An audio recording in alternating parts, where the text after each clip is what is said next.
The docking bay doors yawned open with a hiss of stale air, and Captain Elias Ward stepped onto the alien station. The place was a cacophony of sound and color, the kind of chaos born when too many species collided under one roof. Metallic chittering echoed from a beetle-shaped trader haggling over mineral rights. A pair of amphibious merchants oozed past, their mucus sheen catching the glow of hovering lights. The atmosphere was thick, almost oppressive, the mix of recycled gases tailored to no one but tolerated by all. Elias moved through it as though he belonged here, though he knew every eye followed him. Humans were not common in this quadrant. They were whispered about, not welcomed. To most, Earth was a myth-ridden tomb world, a crucible where only madness could thrive. Its denizens, those who managed to survive long enough to leave, were anomalies in a galaxy that had long since outgrown violence as a daily necessity. And yet, Elias's presence demanded space. He was not large compared to many species present, but he carried the kind of stillness that unsettled predators. He paused at the threshold of the grand hall, scanning the crowd before his gaze found her. His sister sat near the far wall on a low bench, legs crossed, shoulders relaxed, her dark hair falling over her brow. She had not risen since the shuttle's accident 3 days ago, and though her injuries were minor, she had insisted on conserving her strength. Her stillness was not weakness. Elias knew it was a form of patience that unnerved even him at times. She did not need to stand. The weight of her presence filled the room regardless. The aliens gathered here did not understand that. To them, her silence looked like fragility. It was a mistake. The warlord noticed it first. Vrakthor, a mountain of scaled flesh, rose from the central table. His skin shimmered with iridescent plates, claws as long as knives flexing against the floor. His people, the Drash, thrived on intimidation. Cruelty was their first language. He turned his head slowly toward Elias's sister, a cruel sneer parting his jaws. "This is the Death Worlder?" His voice was guttural, reverberating through the hall. "She cannot even rise. This is the nightmare you all fear? A creature too weak to stand?" Uneasy laughter followed. Some alien delegates forced it, wary of aligning themselves too openly with the warlord's mockery. Others laughed too eagerly, desperate to show they were not afraid of the human myth. Elias watched without moving. His jaw tightened once, then stilled. He stepped forward, and the laughter faltered. His boots struck the metal floor with measured rhythm, not hurried, not hesitant. A dozen eyes followed him as he crossed the space between tables, each step radiating the certainty of a man who did not need to rush. Vrakthor's grin widened, mistaking composure for hesitation. "You guard a cripple," the warlord taunted. "How fitting. A Death World girl who hides behind her brother's shadow. How much is myth, I wonder? Perhaps your people are nothing but fragile bones wrapped in legend." Elias reached the center of the hall and finally looked up at the alien towering above him. His voice was calm, almost conversational. "That was your last mistake." The words cut through the air sharper than any blade. Silence fell across the chamber. The delegates shifted uncomfortably in their seats, antennae twitching, frills flattening. Even the bravest among them felt something stir in the gut, a cold reminder that humans were not creatures of legend, but of inevitability. Vrakthor's laugh boomed again, louder, forced this time, but cracks threaded through his bravado. He leaned down, his jagged teeth inches from Elias. "Or what human? You will stand for her, when she cannot." Elias didn't blink.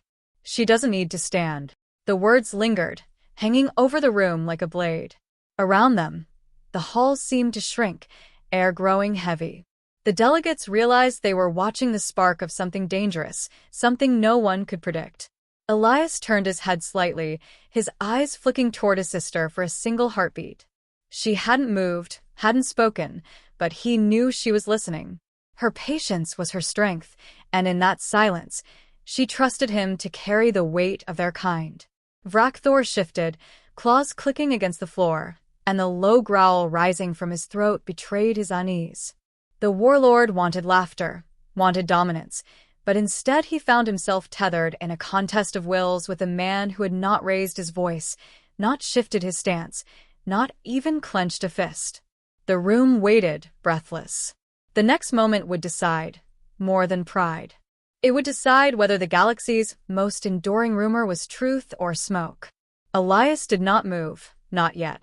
He simply let the silence stretch, long enough for every watching alien to understand what the warlord had done.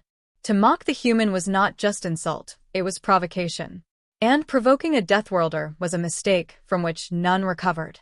The laughter had died completely now, replaced by a murmur of whispers at the edges of the hall.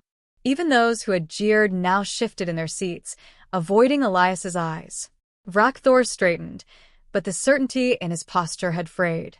Elias's final words carried softly, evenly, but each syllable was a weight. You should have stayed silent. And with that, the stage was set. The hall was no longer a trading floor but an arena, and every creature present knew they were about to witness something that would be retold for centuries. Elias had learned long ago that silence unsettled more than threats ever could. He let it linger now, watching the unease ripple through the assembly. The warlord's mockery had turned the chamber into a crucible, and every alien eye weighed him against the myths they had whispered in fear. To them, he was not just a man. He was a test of legend. His jaw tightened as memory intruded, unbidden but sharp as broken glass. Earth was never gentle. Childhood was a series of trials that left scars not always visible. He remembered the storms that howled across poison plains, tearing steel apart as though it were cloth. He remembered nights when acid rain seared the ground and predators prowled the periphery of firelight, their eyes reflecting hunger in shades of red. Humanity did not learn to conquer Earth. They learned to endure it, to survive by adapting faster than anything that tried to kill them. He had carried his sister through one such storm once. She had been small, her legs too short to outpace the downpour that hissed as it ate at their shelter. He had shielded her with his own body, skin blistering as the rain kissed his arms, and still she had not wept. She had only stared forward with unblinking calm, her small hands clenched into his jacket until they reached cover. Even then, she had whispered not thanks, but a simple observation. It wanted to kill us, but it failed. That was her way. Where Elias measured risk, she measured inevitability. Here on this station, surrounded by species bred in abundance and safety, that patience looked like fragility. The mistake was predictable. The Drash warlord's laughter was the laughter of one who had never stood on ground that actively conspired to erase him. Elias almost pitied him for his ignorance, almost, but pity had no place here. The delegates shifted nervously. Some leaned toward each other, antennae brushing, whispering theories. They weighed odds the way traitors always did. Could one unarmed human topple a predator bred for war? Could legend match flesh? Elias read it in their postures, the hunger for spectacle. The galaxy was addicted to conflict so long as they were not the ones bleeding. Vrakthor's mocking did not stop. So this is what the stars tremble over? A species of ghosts, all scars and shadows? Your sister hides behind you, because she knows what I will do. His claws clacked as he flexed them, drawing shallow scratches into the alloy beneath his feet. You cannot shield her forever. Elias did not let anger sharpen his voice. He spoke evenly, his words stripped of flourish. You've already decided your path. You don't understand what that means yet. But you will. The warlord barked a guttural laugh, tilting his head to the ceiling as though appealing to the assembly. Some of them echoed it, though thinly, their voices cracking on fear. The hall smelled of tension, ozone from energy weapons powered down but near to hand, sweat and oils from species that perspired under stress, faint musk of predators caught between hunger and hesitation. Elias folded his hands behind his back, posture deceptively relaxed. The truth was simpler. He was calculating. He measured the distance between them, noted the weight distribution of Vrakthor's stance, the angle of his claws, the deliberate swaying of his tail to appear casual. It was bravado, a show for the audience, but beneath it Elias saw the flicker of something truer, doubt. Doubt was the seed. All he had to do was water it. The silence stretched again. Elias could feel the crowd's pulse in the room, a living thing pressing against the walls. They expected him to explode in violence, to confirm every rumor with blood. That was the trap. Humans were predators, yes, but not mindless ones. His sister's words came back to him.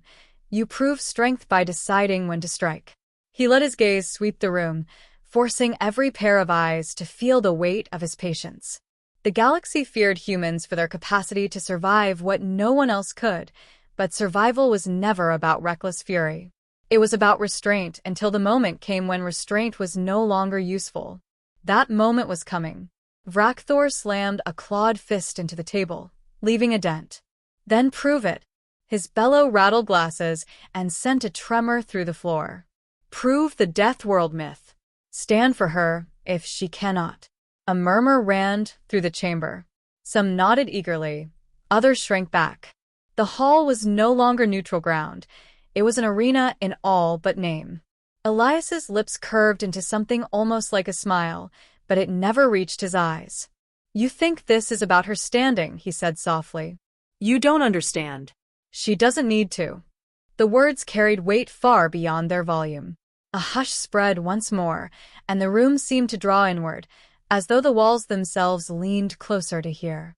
Elias could sense the shift, perception tilting, fear edging toward belief. The warlord had tried to reduce his sister to weakness, but in doing so had exposed his own ignorance. He had mocked silence. He had mocked patience. That was his last mistake. For the first time, Vrakthor hesitated. His eyes narrowed, slitted pupils contracting as though in recognition that he had stepped into something deeper than pride. His claws tapped an irregular rhythm on the table, betraying nerves. The hall noticed, and whispers grew sharper, bolder. Doubt spread not just within him, but among his peers. If a warlord faltered before a man who had not even raised his fists, what did that say about the balance of power? Elias turned slightly, his eyes finding his sister again. She had not moved, not spoken, but her stillness was louder than any declaration. He saw the faintest curve of her lips, a ghost of approval. She understood. This was not about proving human strength with violence. It was about proving inevitability with restraint. The warlord rose to his full height, towering, desperate to reclaim the moment. Enough words. If you claim she does not need to stand, then you will stand in her place. You will face me, human, and I will show this hall what your legends truly are. The declaration was what Elias had waited for. The choice was no longer his to make. The warlord had chosen for him. The duel was inevitable now, written into the silence, carved into the crowd's anticipation. Elias nodded once, a small gesture, but final. The delegates leaned forward, voices rising with excitement and dread. Wagers whispered, alliances calculated, fear balanced against curiosity. The stage was set, and the galaxy would remember what followed long after the metal of this hall rusted away. Elias returned his gaze to Vrakthor, his voice a low promise. Then I'll show you. Not because she needs me to, but because you asked for it. The chamber stilled once more. The path was laid, the conflict crystallized, and the moment hung like a blade about to fall. The circle was cleared in silence, though it was not the silence of reverence, but of expectation. The delegates pressed to the edges of the chamber, some standing on raised platforms, others crouched low with eyes glittering in the dim light. Wagers were whispered but half-hearted, as though every species present knew that they were gambling not with credits, but with the truth of legend. At the center of it all stood Elias, his posture unbent, his face an impassive mask. Across from him loomed Vrakthor, armored by nature itself, his rich scales catching the glow of the overhead lamps like burnished obsidian. The warlord flexed his claws, each curved talon glinting like a drawn blade. I will give you a swift death, human, he rumbled, his tone carrying for the crowd. Your kind deserves no less. Elias did not answer. He simply adjusted his stance, a slight shift of weight that spoke volumes to those who understood combat. He had no armor, no weapon, no natural claws or spines to rely upon. He had only his body, honed by a world that had demanded precision with every breath. His calm was not arrogance, it was inevitability. The first move came with speed shocking to all but Elias. Vrakthor lunged, a blur of mass and claws, the ground trembling beneath his charge. Gasps erupted from the spectators. Elias sidestepped, a minimal shift of muscle and momentum, his coat brushing the air where the claws had passed. The warlord's strike cracked the floor instead, sparks sprang outward. Before the echoes faded, Elias moved. His hand found the joint beneath the creature's nearest shoulder plate, striking with exacting force. The warlord hissed, staggering a half-step as nerves flared. It was not enough to disable him, but it was enough to prove the point. Human strikes were not wild, but surgical. Vrakthor's eyes narrowed, his laughter forced. He swung again, this time in a wide arc meant to shear flesh from bone.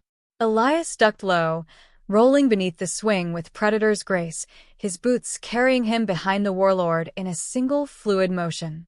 He rose and struck once more, this time at the hinge of the alien's knee. The crack of impact echoed, and Vrakthor faltered, one leg trembling beneath his weight. The crowd's gasps had grown into a chorus now, disbelief layering atop awe. The whispers spread like fire. The human was not merely surviving, he was dictating the rhythm of the battle. Each of his movements was small, efficient, as though wasting even a breath was beneath him. Vrakthor roared, more in frustration than dominance, spinning with his tail lashing outward. The blow caught Elias across the ribs, throwing him a step sideways. The crowd exhaled as one, hopeful that the human had finally been slowed. But Elias straightened, shoulders squaring, his expression unchanged. Pain was expected. Pain was part of every moment of human existence. He advanced again without pause. They circled each other, predator against predator, though only one truly understood what that word meant. The warlord swung with strength. Elias answered with timing. Where Vrakthor relied on intimidation, Elias relied on inevitability. Strike, dodge, counter. Each exchange chipped away at the illusion of the warlord's invincibility. The chamber's atmosphere thickened with every moment. Delegates leaned forward, their breathing shallow. Even those who despised humanity could not deny what they were witnessing, the calm dismantling of a predator thought unstoppable. Elias was not fighting as though he sought victory. He was fighting as though victory had already been written, and he was merely walking the steps to reach it. At last, Elias caught the warlord's overextended strike, twisting his arm upward with brutal leverage. The sound of straining sinew filled the hall, followed by Vrakthor's bellow of pain. Elias pivoted, using the creature's bulk against him, and in one fluid motion slammed him onto his back. The chamber floor shuddered beneath the impact. Gasps erupted into stunned silence. Elias stood over him, boot pressed lightly against the warlord's chest. He did not lean into the pressure. He didn't need to. The position alone spoke louder than words. His voice, when it came, was quiet, almost too soft for the room, yet it carried to every corner. You mocked her. That was your last mistake. The warlord writhed, but the fight had drained out of him. His eyes darted to the crowd, searching for allies, for anyone to intervene. None moved. No one dared. The delegates saw not a duel but a revelation. The stories were true. Humans did not roar to declare their strength. They proved it in silence, with precision and inevitability. Elias stepped back, letting the warlord breathe, letting him live. That choice was deliberate. Death would have been a clean end, but humiliation was a lesson. The warlord would carry the memory of this moment, as would everyone who watched. Elias's restraint was as terrifying as his efficiency. Vrakthor rolled to his knees, his breath ragged, his scales cracked. His eyes avoided Elias's, shame eclipsing rage. The hall had shifted. He was no longer the center of its gravity. Elias was. The balance of fear had tilted. The human said nothing further. He turned his back on the warlord, a gesture of absolute dismissal, and walked toward the bench where his sister sat. The crowd parted instinctively, no command needed. She had not moved throughout the fight, not risen, not spoken. Yet as Elias returned to her side, every alien present understood the truth. She had not needed to stand. He had stood for her, and in doing so, had reminded them why humans were feared. The hall was silent again, but it was not the silence of expectation anymore. It was the silence of revelation, heavy and enduring. What had just been witnessed would ripple outward, carried on every tongue, etched into memory as proof that the legends were not exaggeration but understatement. And Elias, without lifting his voice, had ensured they would never forget. The warlord remained kneeling long after Elias had turned his back. His ragged breathing filled the silence, a reminder of how swiftly arrogance had been stripped from him. The delegates who had come for trade now found themselves spectators to a different kind of exchange, one where respect had been purchased not with credits, but with inevitability. No one spoke. The weight of what they had witnessed pressed down on them all, more binding than any treaty. Elias slowed only when he reached his sister's side. She lifted her eyes to meet his, calm as ever, a faint trace of approval in the curve of her lips. He said nothing, for nothing was needed. The crowd had seen the truth for themselves. She had never needed to rise. Her strength had not been in motion but in stillness, in the certainty that her brother would embody the patience and resolve she carried so effortlessly.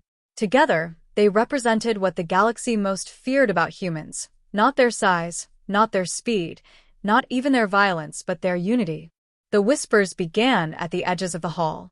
Some were hushed prayers, as though the watchers sought to appease forces they barely understood. Others were bargains muttered under breath, minds already calculating how this revelation would shift power. The shrewder among them remained silent, realizing that to speak too soon was to risk aligning themselves on the wrong side of history. Elias finally turned back toward the assembly. His gaze swept across them, not lingering on any one face, yet every delegate felt the weight of it settle on their shoulders. He had not come here to terrify them. He had come to remind them of something they had allowed themselves to forget, that humanity had been shaped in crucibles harsher than anything they could imagine. The galaxy had grown complacent, raised in safe havens, nurtured in abundance. Humanity had never known such luxury. On Earth, survival had always been earned. The Drash warlord struggled to his feet, leaning heavily on one arm, his scales split where Elias's strikes had found their mark. The fire of humiliation burned in his eyes, but the room knew he would not reignite the conflict. He had already lost more than a fight. He had lost the perception of dominance, the illusion that had shielded him for years. He opened his mouth as though to speak, then closed it again, defeated by the silence. The words would not come. One of the insectoid delegates clicked mandibles nervously, then inclined its head toward Elias. It was not submission exactly, but acknowledgement, a gesture rare among its kind. Others followed, small nods, lowered eyes, gestures of recognition from species that had mocked humanity only moments before. Fear blended with respect, and together they created something far more enduring, caution. Elias allowed it to settle. He did not revel in it, did not seek applause or allegiance. His purpose had been fulfilled the moment the warlord had fallen. Every alien present would leave this hall carrying the story, and every retelling would grow, not diminish, the legend of the Deathworlders. That was enough. He lowered himself onto the bench beside his sister. For a moment, the chaos of the station seemed distant, muted. She leaned slightly against him, her breathing steady, her calm unbroken. He studied her face in the dim light, remembering the storm all those years ago when she had clung to his jacket. Even then, she had not cried, had not faltered. She had simply endured. That was who she was and who humanity had always been. Around them, the crowd remained restless. Delegates debated in sharp whispers, already imagining what alliances could be built or destroyed by this revelation. For some, humanity was now an untouchable danger, a force to avoid at all costs. For others, humanity was an ally worth courting, a weapon too sharp to leave in enemy hands. The station, once a neutral ground, now felt like a fulcrum of history. Vrakthor finally staggered toward the exit, supported by two of his warriors. The warlord's silence spoke louder than any speech. His defeat was complete, and though his body would heal, the wound to his reputation never would. He avoided Elias's gaze, and that alone was its own admission of submission. Elias's sister whispered then, her voice low but clear enough for him alone. "They will fear us more now." He nodded. Good. "Let them." She tilted her head, a trace of amusement touching her expression. Fear can breed respect, or it can breed hatred. His eyes lingered on the retreating warlord. Then they'll have to decide which they prefer. Either way, they won't forget. The chamber began to empty, the delegates dispersing in uneasy clusters, each one eager to carry news of what had transpired. The myth of the Deathworlders had been confirmed not with fire or blood, but with restraint and inevitability. That truth would ripple outward into the galaxy, reshaping how every species measured humanity. When the hall finally quieted, Elias rose, offering his arm to his sister. She accepted, not because she could not walk alone, but because strength meant little when not shared. Together they stepped toward the exit, and the crowd instinctively parted once more, clearing their path without a word. Elias paused at the threshold, glancing back once. The chamber bore the scars of the duel. The cracks in the floor where claws had struck, the dented table where the warlord had slammed his fist, the silence still clinging to the air like smoke after a fire. It was a reminder, a mark carved into the memory of every witness.